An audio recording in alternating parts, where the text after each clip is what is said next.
किसान भाइयों नमस्कार। मैं हूँ दशरथ दाकड़। आप देख रहे हैं D farming YouTube channel. Bharat के लगभग सभी क्षेत्रों में सोयाबीन की बड़े पैमाने पर खेती की जाती है। मध्य प्रदेश में सबसे ज़्यादा किसान भाई सोयाबीन की खेती और सोयाबीन का उत्पादन करते हैं। मानसून आते ही किसान भाई सोयाबीन की बुवाई करने में लग जाएंगे। आज के इस वीडियो में हम सोयाबीन की सफल उन्नत वैज्ञानिक खेती के बारे में बात करेंगे। यानी कि मैं आपको सोयाबीन की बुवाई से लेकर हार्वेस्टिंग तक की संपूर्ण जानकारी देने वाला हूँ। सोयाबीन की बुवाई किस प्रकार से करनी चाहिए, कौन सी मिट्टी इसके लिए उपयुक्त रहती है, खेत की तैयारी कैसे करना चाहिए, उन्नत किस्में, बीज दर, बीज उपचार, बुवाई कैसे करें, बुवाई में खाद उर्वरक, स्प्रे का शेड्यूल, खाद डालने का शेड्यूल, खरपतवार नियंत्रण, कीट व रोगों का अटैक एवं उनकी रोकथाम और प्रति एकड़ कितना उत्पादन हम सोयाबीन की खेती से ले सकते हैं। इस वीडियो में आपको सोयाबीन की खेती की संपूर्ण ए टू जेड जानकारी दी जाएगी। अगर आप ये वीडियो देखते हैं तो आप उम्मीद के मुताबिक सोयाबीन की खेती कर पाएंगे और अधिक से अधिक उत्पादन सोयाबीन की खेती से ले पाएंगे। इस वीडियो में आखिर तक बने रहिए। इस वीडियो को लाइक और अधिक से अधिक शेयर करना ना भूलें। यदि आप हमारे चैनल पर नए हो, नीचे दिए लाल अक्षरों में सब्सक्राइब के बटन पर क्लिक कर पास में जो घंटी का निशान आया है उसे ज़रूर दबाएं, ताकि आने वाले समय में आपको हमारी हर एक नए वीडियो की जानकारी मिलती रहे। सोयाबीन की सफल उन्नत वैज्ञानिक खेती। तो चलिए किसान भाइयों, बिना किसी देरी के आज के इस वीडियो को शुरू करते हैं। सबसे पहला बिंदु आता है अनुकूल समय। वैसे तो किसान भाइयों, सोयाबीन की बुवाई का जो समय होता है वो बरसात का होता है। सोयाबीन के बुवाई के अनुकूल समय की बात करें तो सोयाबीन की बुवाई आप 10 जून से 10 जुलाई के मध्य कर सकते हैं। जब आपके क्षेत्र में अच्छी बरसात हो जाए, खेत में पर्याप्त नमी हो, उसी समय आप सोयाबीन की बुवाई और खेती करें। उपयुक्त तापमान की बात करें तो सोयाबीन की फसल के लिए लगभग न्यूनतम 25 डिग्री सेल्सियस से अधिकतम 30 डिग्री सेल्सियस तक तापमान की आवश्यकता होती है। उस हिसाब से आप सोयाबीन की बुवाई कर सकते हैं। उपयुक्त मिट्टी की बात करें तो आमतौर पर आप लगभग सभी प्रकार की जल निकास उपजाऊ मिट्टी में सोयाबीन की खेती कर सकते हैं। काली दोमट चिकनी मिट्टी सोयाबीन की खेती के लिए उपयुक्त मिट्टी मानी जाती है। आप अगर सोयाबीन की उन्नत खेती करते हैं तो आप इसी प्रकार की मिट्टी में इसकी बुवाई कर सकते हैं। खेत तैयारी की बात करें तो गर्मी के मौसम में ही आपको रबी सीजन में खेत खाली होते ही खेत की एक जुताई कर देना है। उसके बाद गर्मियों के दिनों में खेत की गहरी जुताई कर लेना है।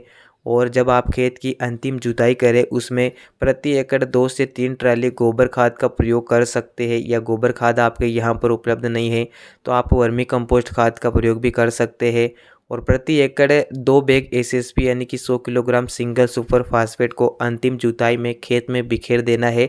उसके बाद आप कूली पाटा या रोटावेटर चलाकर खेत को बारीक कर सकते हैं, मिट्टी को भुरभुरी बना सकते हैं। ये हो गया आपका खेत तैयार। इसके बाद बारिश होते ही आप सोयाबीन की बोवनी कर सकते हैं। खेत तैयारी में आप एसएसपी का प्रयोग जरूर करें, जिससे कई सारे फायदे आपके सोयाबीन की फसल को मिलेंगे। बात करते हैं उन्नत किस्मों के बारे में, टॉप वैरायटियाँ सोयाबीन की। तो वैसे तो आप सभी को पता होगा कि सोयाबीन की कई प्रचलित पुरानी और नई किस्में हैं। यानी कि हर साल सोयाबीन की नई किस्में जारी और लॉन्च की जाती है। कुछ पुरानी किस्में भी है। अलग अलग क्षेत्रों के हिसाब से सोयाबीन की अलग अलग किस्में होती है। आपके क्षेत्र में जो किस्में प्रचलित है उन्हीं किस्मों का आप चयन करें। मैं जो आपको वैरायटियाँ बता रहा हूँ, मध्य प्रदेश में इनकी बुवाई आप कर सकते हैं।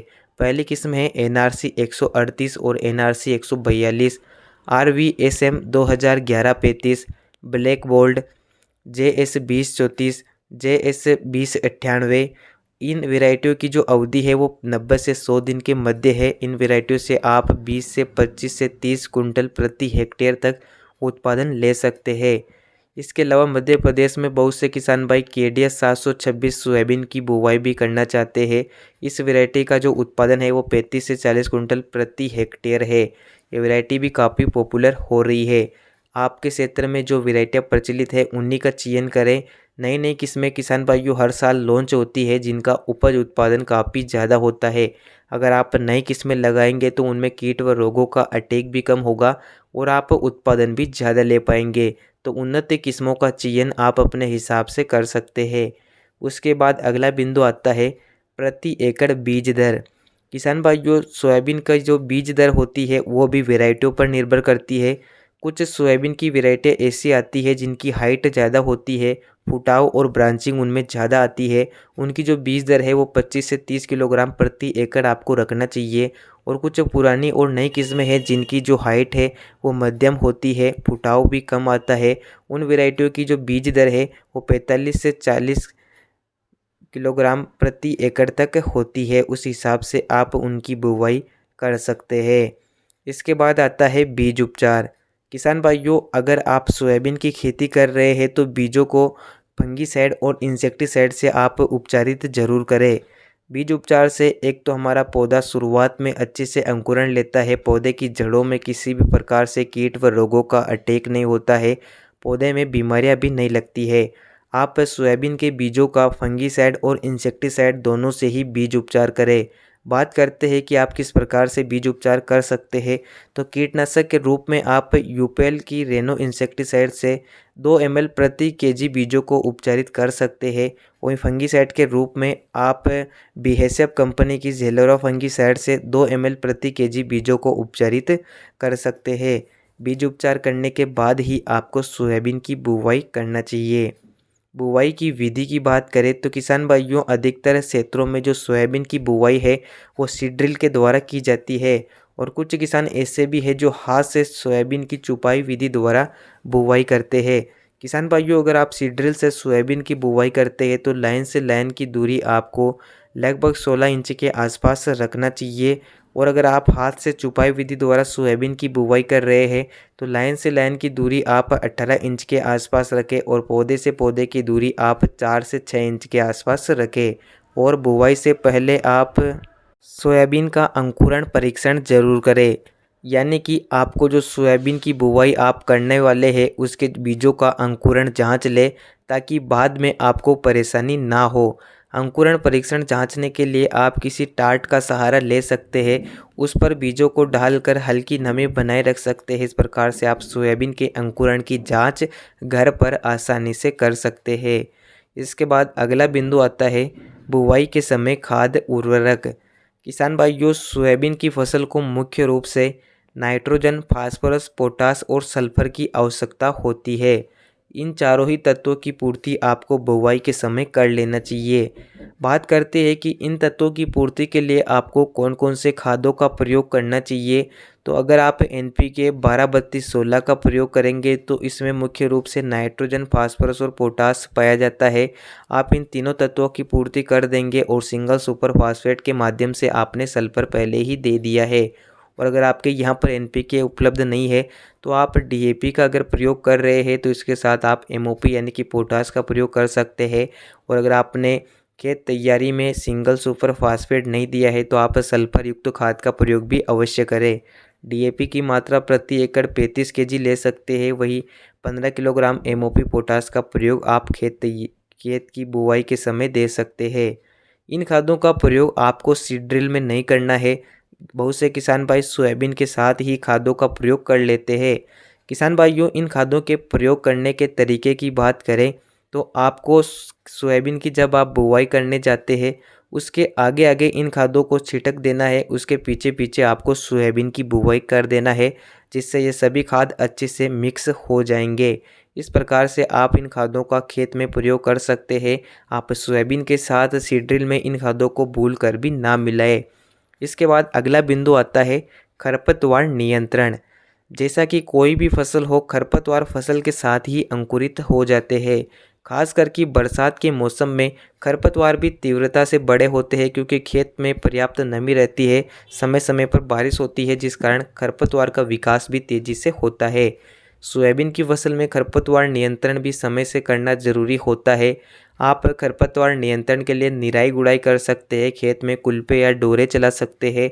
इसके अलावा आप रासायनिक दवाइयों का प्रयोग भी कर सकते हैं।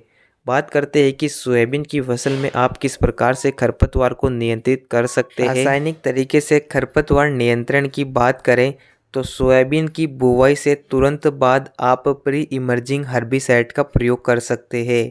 जी हाँ किसान भाइयों, आगे आगे आपको सोयाबीन की बुवाई करना है, पीछे पीछे आप प्री इमर्जिंग हर्बिसाइड का प्रयोग कर सकते हैं, जिससे आपके खेत में खरपतवार उगेंगे ही नहीं। सोयाबीन की बुवाई के तुरंत बाद 48 घंटों के पहले आप बीएसएफ कंपनी की वेलर 32 का प्रयोग कर सकते हैं।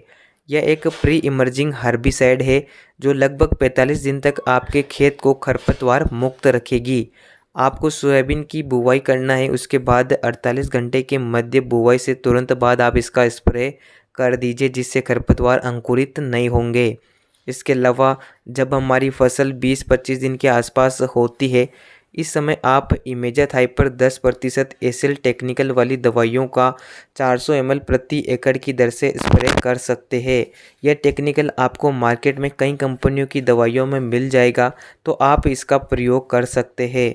किसान भाइयों, जब भी आप खरपतवार नाशक दवाई का छिड़काव करें तो आपको एक बात ध्यान में रखना चाहिए कि आपके खेत में पर्याप्त नमी होना चाहिए।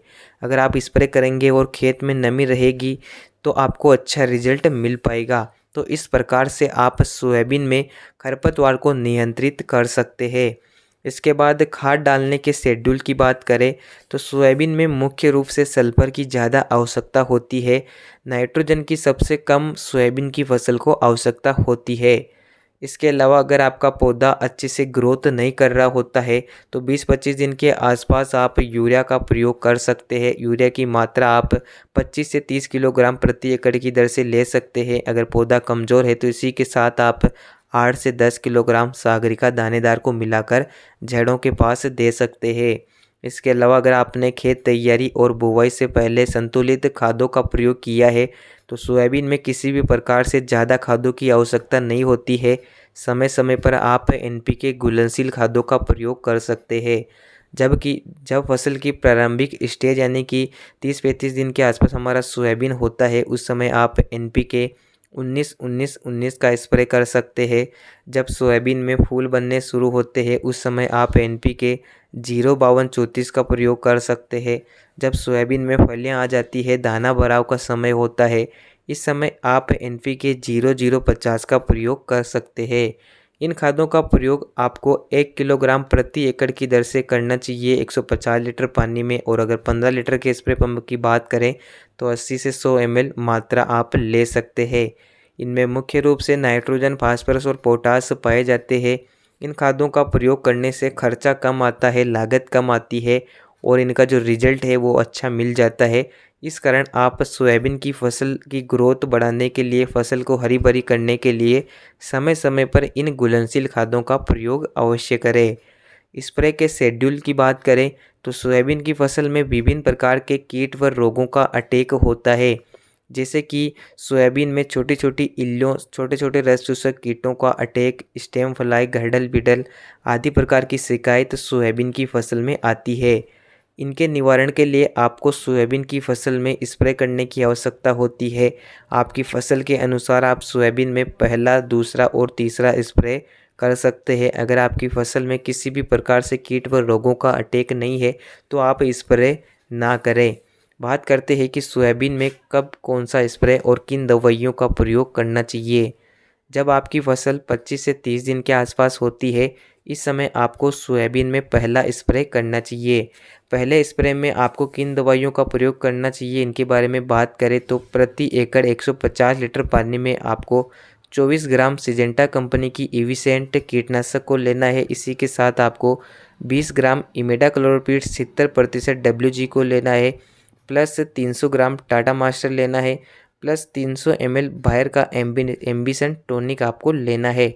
इनको 150 लीटर पानी में मिलाकर आप 1 एकड़ में स्प्रे कर सकते हैं। इसी के साथ दूसरे स्प्रे की बात करें तो जब हमारे सोयाबीन की फसल 45 से 50 दिन के मध्य होती है, उस समय आपको दूसरा स्प्रे करना चाहिए।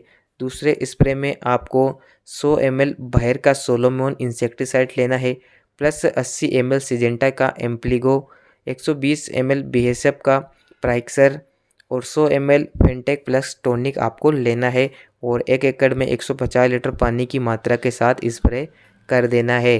इन दोनों स्प्रे के अलावा भी अगर आपकी फसल में स्प्रे करने की ज़रूरत होती है तो आप तीसरा स्प्रे सोयाबीन की फसल में कर सकते हैं जब आपकी फसल 65 से 70 दिन के मध्य होती है।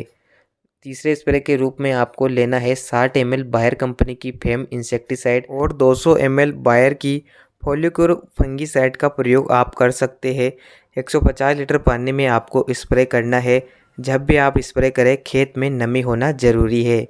इन सब के अलावा भी सोयाबीन की फसल में कई प्रकार के कीट व रोगों का अटैक और बीमारियों का देखने को मिलता है, जैसे कि सोयाबीन में पीला मोज़ेक वायरस का अटैक।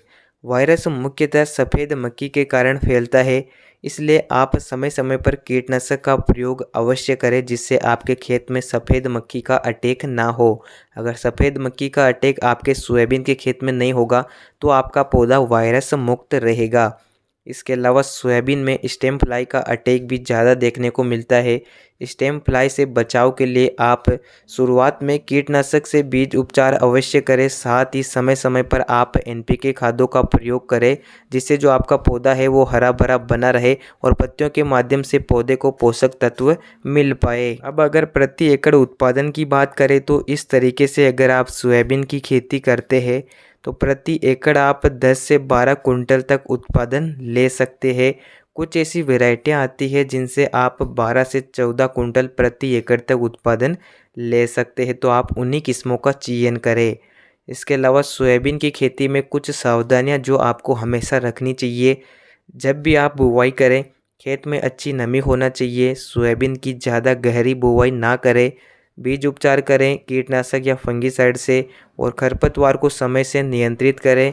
और सबसे ज़रूरी है कि आप जो भी वैरायटी लगा रहे हैं उसके अंकुरण का जांच आप पहले ही कर लें, इससे आपको फ़ायदा मिलेगा।